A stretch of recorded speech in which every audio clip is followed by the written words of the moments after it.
क्या आप छोटा और नीला डॉट देख रहे हैं? ये हमारी अर्थ है, 4 अरब मील के फासले से।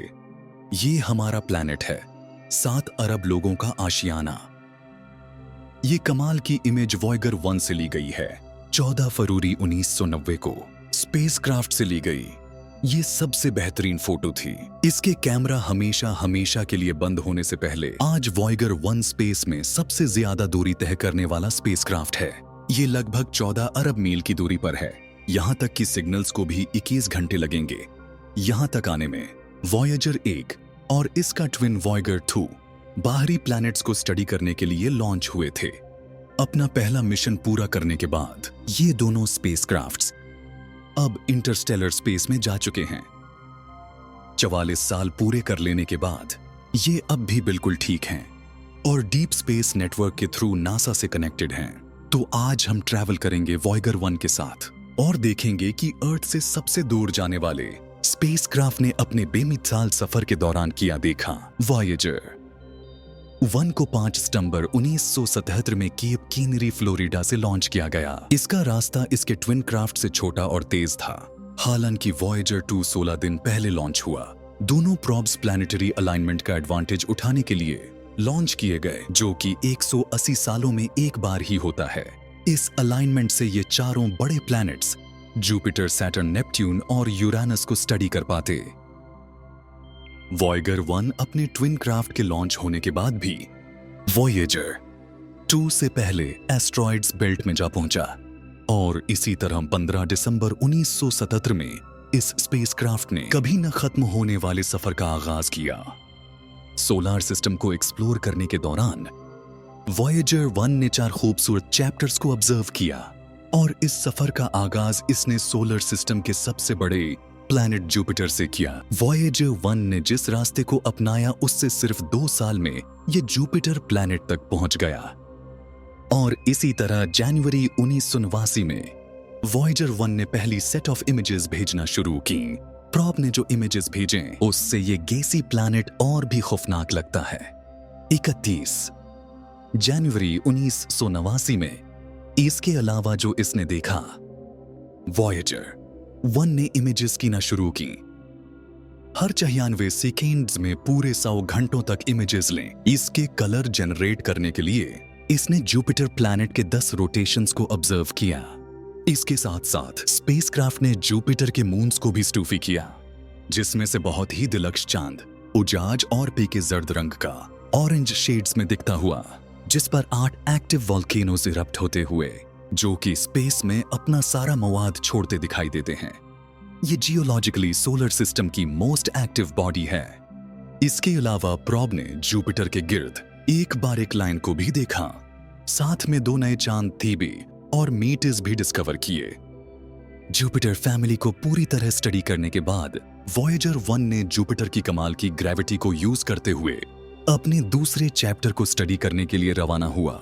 घुमाव दार चहले वाला सैटर्न प्लैनेट 1980 में वॉयेजर 1 सैटर्न तक जाने वाला दूसरा स्पेसक्राफ्ट था। इससे पहला क्राफ्ट पायोनियर 11 था। सैटर्न फैमिली को ऑब्जर्व करते हुए वॉयेजर का मेन टारगेट इसका चांद टाइटन था। स्पेसक्राफ्ट 12 नवंबर 1989 में टाइटन के पास से गुजरा।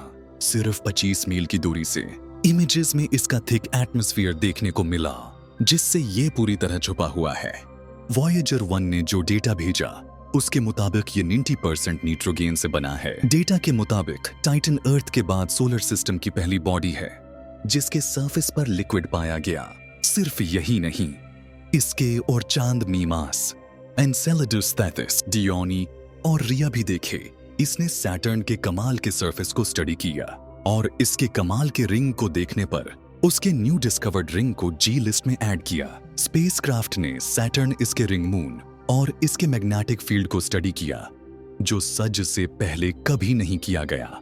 वॉयेजर 1 ने प्लैनेट जुपिटर के कमाल की स्टडी की है और सैटर्न को भी अच्छे से ऑब्जर्व किया, लेकिन टाइटन को ऑब्जर्व करते हुए वीक ट्रेजेक्टरी की वजह से इसको यूरेनस और नेपट्यून को स्टडी करने का चांस नहीं मिला। और वॉयेजर 1 ने आउटर प्लैनेट को स्टडी न करते हुए सैटर्न की मौजूदा ग्रेविटी को यूज करते हुए अपनी रफ्तार को बढ़ाया।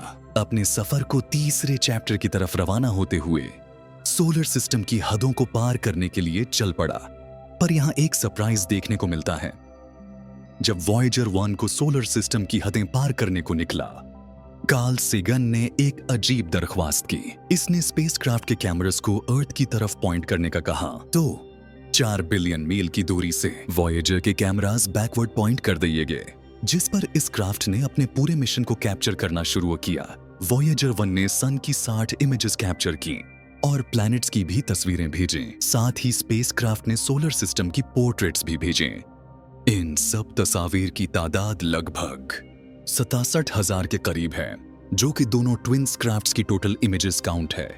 वॉयेजर 1 के कैमरास हमेशा के लिए बंद होने के बाद इसकी पावर और मेमोरी को इंटरस्टेलर में बचाने के लिए शट डाउन कर दिया गया।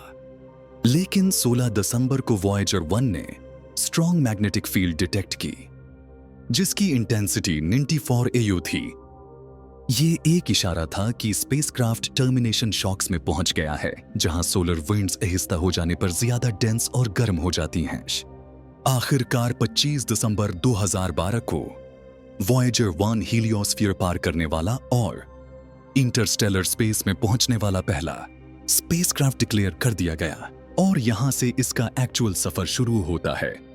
आज वॉयेजर 1 सूरज से अर्थ के दूरी के लगभग 150 गुना दूर है।